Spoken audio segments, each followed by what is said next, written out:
So everybody, like I said in my previous video, that we will be talking with Ms. Leslie Prince from Compliance Systems LLC. And welcome to the show, the YouTube channel interview thingamajig that we have going on here. And I'm glad that you're here. Great, thanks. This is a thingamajig, isn't it? Well, you know, it's good to see you. I know. I think what last time I saw you is a couple months ago, right? Yeah, it was. You did your, I attended your FAA training session here in Atlanta, and it was great. So thanks for doing that. I think of the one thing that's missing from a lot of airlines, and in our case here with FAA regulated testing, is training. And so the more information you can give to the DERs and the service providers that are serving them, the better off they are, and the less opportunity they have to get in the ditch with the FAA. So we're gonna talk about like how we got to this point, like from you being unknown to me to now we're sitting here having face-to-face conversation. I know that I was supposed to do an interview, an inspection with you at some point, and that got canceled due to COVID, and you opt out of it. And you know, it's so funny, after that, they stopped letting people opt out of canceling inspections for COVID. And then we get to the point, I put out the course, and you actually were the first CTPA to attend one of my courses. Oh, great. So how did that go for you? It was fantastic, and we got to spend some time talking about how CTPA does serve an airline, which I think was really beneficial for me. The reason I wanted to attend is just because we are asked a lot of times for consulting advice and things like that. And so the more we can know and the more contacts we have within the industry, just the better off we all are. So it was just a great educational experience for me. So thanks for doing that. And I hope that other third-party administrators and service providers will attend, even down to collectors. I mean, we had some great dialogue about, what happens at the collection site. And a lot of times, the lab testing is pretty concrete, pretty finite. There's specific regulations. The labs are doing their thing. There's not a whole lot of controversy over what happens at the lab. But what happens at the collection site and what happens at the company level as far as policy goes, that's where we see companies get in trouble. So I think those two areas can certainly benefit from your training. And the 2 days that we spent together, and this is probably why we are on the call that we're on now, is because we kept going back to policy, and I didn't realize like how engaged you were with your passion for policy. Right. And I said, when I do this YouTube channel thing, I said, I am going to save this segment to talk with you about what I call, like what is in your policy. Right. And so this is just going to be a quick video, everybody, because this is very important. I think it goes overlooked when you start talking about policy. And it doesn't matter which component you are, whether you're HHS, whether you the Nuclear Regulatory Commission, or you're any of the DOT agencies that are on your chain custody form. If you are involved with these federal drug and alcohol programs, you have to have something that goes beyond the regulation in your policy, because it doesn't cover everything. So when did you get to a point? Well, first of all, let's tell everybody who you are. Sure. So I'm Leslie Prince. I am with Compliance Systems. I'm one of the founders and owners of Compliance Systems. We're based in Atlanta. We are a full service consulting group. We do some TPA service, and then we do a lot of policy writing. And then we also do training for the service providers. So we do a lot of urine direct screen collector training, breath alcohol technician training for the service providers that are, providing drug and alcohol testing services to the employers. So I've been doing this for 30 years. I started in 1990, right when the regulations were coming out. I was kind of dumb luck. I moved to Atlanta, and my first job was working in an occupational health clinic. And I was assigned to work with the medical director, who was also the MRO, developing the policies and procedures for all the companies that were all of a sudden, eyes wide open, not sure what to do with all these new regulations. So it was at that point that, because that was one of my first things, my first jobs was helping companies write policy. And then just over the years, see companies get in the ditch because they either don't have a policy or they don't follow the policy, and they get in trouble either with somebody who they terminate, or with one of the regulatory agencies who is coming to do an audit because they have either they don't have one or they haven't followed it. So before we get, because we'll get into this discussion real quick, and it'll just go from one thing to the next, to the next, to the next. So if people are interested in reaching out to you and assisting them with the policy, how can they reach you? Sure, real easy. My email address is just Leslie, Leslie, at Compliance Systems LLC. And I think we've got a slide at the end that'll have that information on it. So okay, happy to help. And also it'll be in the description box below on the YouTube channel as well. We'll put that in there. So let's hop into it, because I know we don't have a lot of time. But what is, when you think about policy and stuff jumps out to you, what jumps out to you the most that people miss in their policy? So there are a couple things. Number one, you've got to write your policy as if the owner or the president of the company's daughter is going to test positive, because you've got to treat everybody the same way. And if you have written your policy that we are going to terminate on a positive and then you don't, you're in the ditch. If you terminate somebody and then you don't terminate someone else, you've not followed your policy, and you've just left yourself open for all sorts of litigation and discrimination suit. So it's just, you've got to be very thoughtful when you write your policy about what is our corporate culture.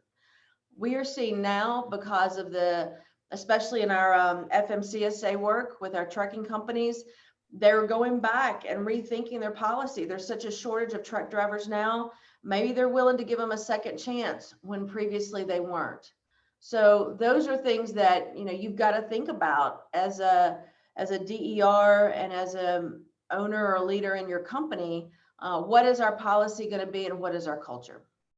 And also when you're talking about, because we had a long, very in-depth conversations about the policy, and again, we only have a short period of time and we can't get into everything. But when you look at the difference between the different components, the FMCSA, FAA, they all have their own gaps in between them all. But in the centerpiece of 49 CFR Part 40, when especially certain things that sticks out is, how are you protecting your safety sensitive employees when they fall into non-DOT situations, right? You want to elaborate on some of those? Yeah, so most all of our companies, the employers that we work with that have covered employees, so they have a DOT testing program, also have a non-DOT testing program for their non-covered employees. But what they don't think about is that there are some circumstances in which those covered employees may be subject to a non-DOT test, and how are you going to handle that? I think it's super important now, because the federal government has said, no medical marijuana, no CBD, none of that. That's the conversation we're having most frequently now, is what do I do with all these state marijuana laws? So the federal government has said, we don't care, we're testing for marijuana, that doesn't apply to DOT testing. However, your state policies must address that. And so, if you're operating in 5 different states, you can have one overarching DOT policy, and you can have kind of a boilerplate, if you will, non-DOT policy, but you've got to have those state laws hashed out, pardon the pun, but you've got to have those state laws worked out, and you've got to have a policy for each of those states. So it may require you to have 5 different policies for your non-DOT testing if you're operating in 5 different states. And I think that's, it's super important when we see in post-accident testing most frequently where folks get in the ditch about, is this a DOT test or a non-DOT test? The DERs and supervisors must clearly understand the definition of a post-accident or what an accident is in your industry, so that you know if this event will trigger a DOT test, or if you're going to fall back to your non-DOT testing policy. For example, if it's an airline, is it the aviation definition? Is it the FAA definition of an accident? Right. Or did we just have, a tug that bumped, a luggage cart and there's damage, and so we want to do a test on both drivers? In that situation, obviously that's a non-DOT test. Right. But if the tug ran into the airplane when people were getting on the airplane with the intention of flight, we got to look at that too. So when does that, you've got to be absolutely sure that your frontline supervisors and managers and those that are folks that are there on the scene have been through training, not only reasonable suspicion training, but they've been through, your company training as well. So they know what your policy is and what is the definition of an accident and when do we do a post-accident test. And the interesting part about that is that I've had individuals in my course who actually had covered employees who fell into two different components, FMCSA and aviation. They were mechanic on this side, but then they had a CDL, whatever, driving on this side. So they fell into two different, scenarios here. Sure. And how is it important for companies to understand how to engage with that in their policy too? Like this just gets, sure, like deeper and deeper. Right. So if you got that situation, we see it a lot in pipeline under PHMSA. You'll have somebody who's working on the pipeline, but then they're also driving a CDL truck to get to the pipeline. So you have to look at the person's job. What are their tasks during the day, and which are they doing more than 50%? So in the situation you outlined, are they being a mechanic more than 50% of the time, or are they driving the truck 50% of the time? Probably, I would go to say most frequently it happens that they're being an airline mechanic 50% of the time or more. They may be driving a truck to get to the airport, or they may be driving their crew around to different airports or whatever, or driving larger trucks, the service trucks or whatnot. But the majority of their time is spent working on the airplanes. So in that situation, if 50% or more of their time is spent as an aircraft mechanic, then they would be in that FAA pool. So, but you've got to do, almost person by person, an analysis of what their job is and which pool do they belong in. And this is a service that you're able to provide. Absolutely. So, we can help them, look at what the covered functions are. And do they have folks that are working in both working in both fields? And again, help them do an analysis of which pool the person belongs in. Yeah, and that's what, like I was saying, like to you guys that are listening, we're just scratching the surface on to what's in your policy, because it varies between how you function, how you operate, what different components are you in, how many DOT agencies that you are dealing with within your company parameter, because reasonable suspicion testing for FMCSA guidelines may be different from FAA. Absolutely.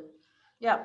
A couple things that, I see companies not sure about, or when they call, I encourage folks to use really concrete language in their policies, especially when they are describing things like disciplinary action, up to and including termination. That really didn't tell you anything. Right. If you're going to terminate somebody, if that's going to be your decision, that's certainly fine, but say it.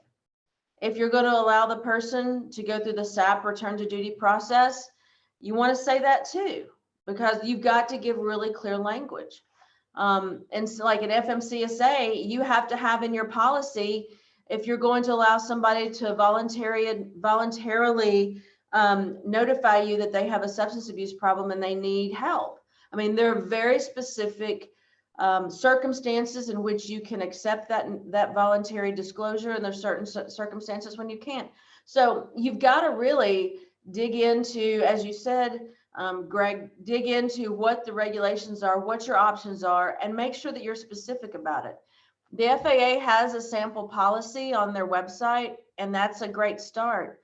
But there are many things that it doesn't cover that you really need to embellish. You need to add to it. So a lot of, especially our smaller companies, will say, "Oh, I got this, the sample policy on the FAA website. That's all I need." And I'm like, "Well, what are we going to do about second chance? And what are we going to do about all these things that aren't covered in there?" And then that's when we, can dive a little bit deeper into what they want to do and what they're willing to do and what their options are. It's so funny you say that, because I deal with that all the time. All the time I see they say, "Yeah, I have a policy." I say, "Let me see a policy." And I say, "I already probably know what you're about to give me." But but what did you add to it? Because companies, I know you can reflect on this with me, but companies have to stop trying to just pass audits. Right. They have to stop looking at it from a mindset of that I'm gonna do enough to get past this audit. Instead of trying to figure out how to get past an audit, people like yourself and myself and other people that are really engaged in this is trying to help you protect your company. Right. Not just get past an audit, but how do you protect your company? Sure. And we deal with that a lot, because it's more than just a check in the box. Right. I tell especially my trucking companies, I tell them all the time, I'm like, "Look, if you get notified and you're going to have usually, unless things are really bad, you have some sort of notification that the FMCSA is going to come in. The FAA typically, that's how you and I met again, is because you notified me that you were going to come see me. And we get some sort of notification, and we can work on getting our, finding the documents, putting it all together, putting lipstick on a pig, as I like to call it, and we can, have something decent to present. But what we can't protect you from is that accident. And if you're involved in an accident and someone is injured or, God forbid, killed, then they're going to be in pretty quick, and you're going to be in the throes of trying to figure out what you do next in terms of the accident. Your records are the furthest thing from your mind. Right. But you may have, as if it's a serious accident, you may have the FAA in your lobby the next morning, or you may have the FMCSA in your lobby the next morning. And so having your policy set, having your procedures, good procedures that you're following all the time, that we don't deviate from, and having informed and educated employees will help you and will help protect your company.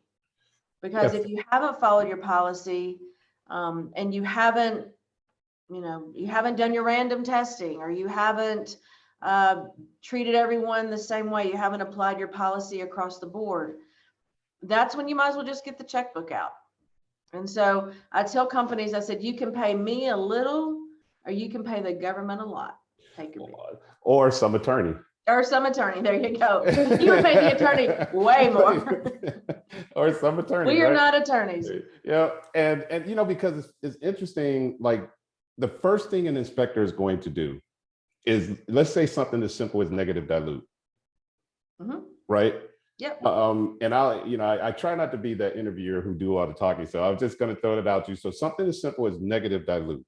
Mm-hmm. How important is something that simple to have adjusted in your policy? Yeah. So if you get from the medical review officer, you get a result that says this result is negative but dilute, then you have options. You can accept that as a negative, or you can allow or require the person to submit to a retest.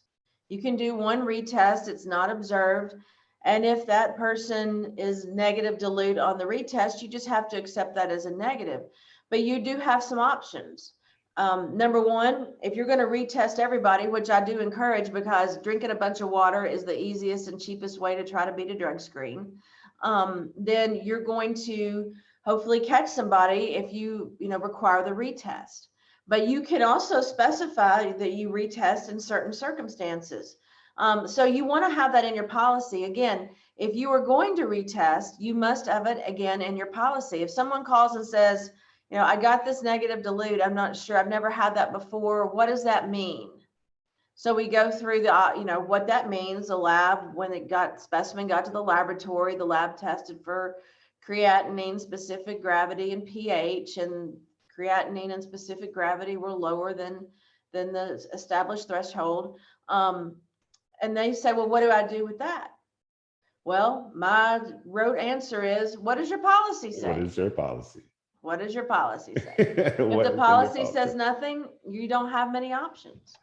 Yeah, because even as an inspector, we're going to look at that. And if you say, yeah, I retested this individual for negative dilute, and then we see another one that says you didn't test this negative dilute, then the first thing we're going to say is, let me see your policy. Mm-hmm. And right. Of course, they're going to say, well, it's not in our policy. Mm-hmm. We don't have a policy. What policy? Or what policy? So before we close out or whatever, because like I said, I want to kind of keep it short and sweet and simple, because we can really dig into this thing. What, again, when we talk about the policies, mm-hmm. I lost my train of thought there because I had so many things running in my head with you. When it comes to collection sites, I know we talked about that initially, in the beginning. That is a tough situation for a lot of companies because they're not familiar with collection sites and what they're supposed to be doing, so forth, and those things. And you do both, right? Yeah. And how much emphasis do you put on the collection side of it, and that training and understanding? Is that anything that you put in policies when dealing with collection sites, or is that just more of?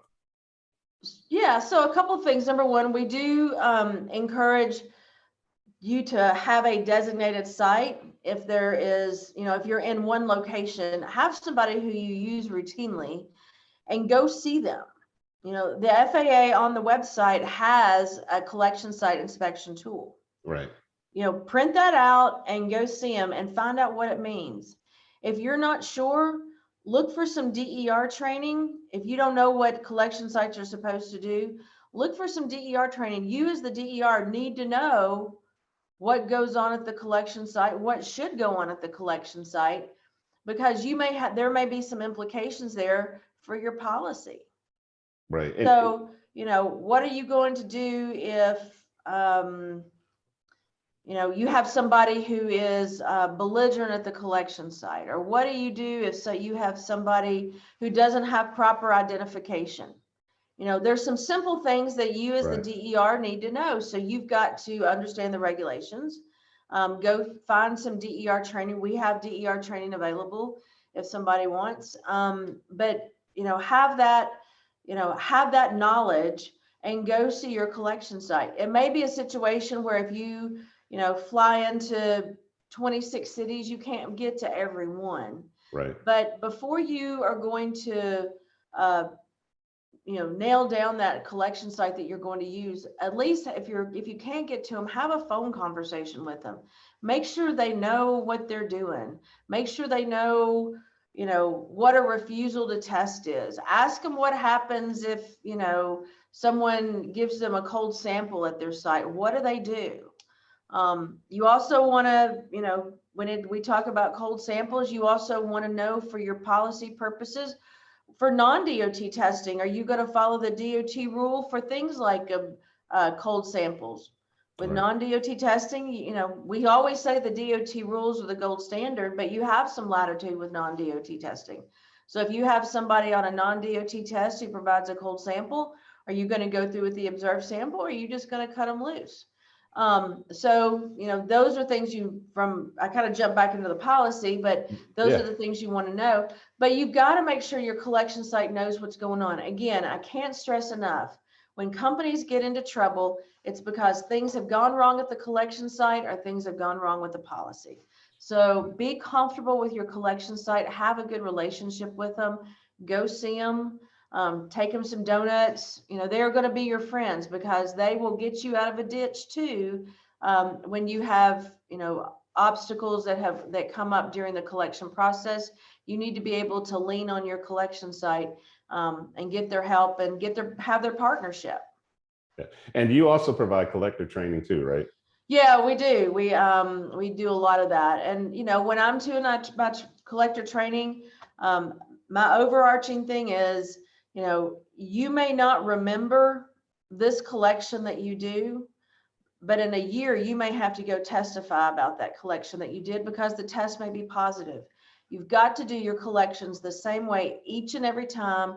You've got to follow the step-by-step on the chain of custody form and on the alcohol test form. If you're doing an alcohol test, you cannot deviate from that. I always tell the collectors who I'm training, it wouldn't take much more than a rookie attorney to, if you make an error or if you describe your collection process incorrectly, and they say, well, you know, here on the collection site, it says that you, on the chain of custody form, rather, it says you should put the bottle seals on the bottle and then you date it and then the donor initials. And here it looks like you did it, you know, you initialed that, you dated it while the seals were still on the chain of custody, you know. And so the attorney says, if you did that wrong, what else did you do wrong? Yep. And your collection credibility is totally out the window. I saw it happen with an airline here in Atlanta. It was a post-accident non-DOT, but the employee was terminated because the result was reported positive. It was not someone who we had trained or who we used, but it was who had done the collection. And, you know, a year later, the poor collector had to get on the witness stand in the union arbitration, and she could not talk about how she did her collections for love nor money. And that was so helpful to me as an instructor because I use that example in my training. And I say, you know, the airline had to hire that employee back. They had to give him a year's worth of back pay, and nobody was happy. And it all was because the collector screwed up and could not provide adequate testimony. So that's sort of when I start my training, that's sort of the context I give.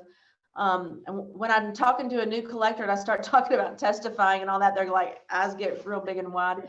But it happens. And so you have to be prepared for it. Same thing with your policy. You never know when, you know, you're going to have someone who's going to file suit, maybe wrongful termination, or you didn't hire them and they felt like they should have been. And, you know, you've got to, your policy is going to be testimony as well. And they talk. Yes, they do. They and talk loudly. they talk and they know who did what and who also you did this to, and like they talk. So but I know you have to go and everything. So what would you like to leave them with? A word of wisdom. Just, you know, if you're not sure about what your policy says, get it out and read it. Don't just write a policy and put it on the shelf and never look at it again. Especially if you're in a state which has changing state laws, you've got to address that. So that would be my word for my word of wisdom for the day is get your policy out, make sure you're reviewing it from time to time. It is a live working document. It's not just something to sit on the shelf and never look at again. But between your DOT policy and your non-DOT state policies, you've got to make sure that what is in them is current, accurate, is going to protect the company, and that you know how to carry that out on a daily basis. Yeah, and there you have it, Leslie. I appreciate you being on. I know we've been trying to get this scheduled and finally got it. And this is going to help a lot of people. So hopefully they begin to reach out to you. And this isn't a sales type thing, but it's more informative, and they need to know who you individuals are that are out there that can assist them in their companies. So that's the purpose of why I'm doing this, is to connect them with individuals, because they got all these questions. Like, these people have a lot of questions and they just don't know who to go to. Yep. So, well, we're happy to help. So give us a shout if we can. We'll be at the NDASA conference the end of May. So if you're there, happy to see you there and answer any questions that you might have. Awesome. Awesome. And so that's it, everybody. And again, all the information of Leslie and Compliance Systems LLC will be in the description box below. And also you can go there and find my website at federaldrugtestingservices.com and find out where I'm going to be and come out to one of my courses and have a great time. And just like I say, it's not Greg's way, it's the regs way. So until next time, I'll see you guys later. Bye.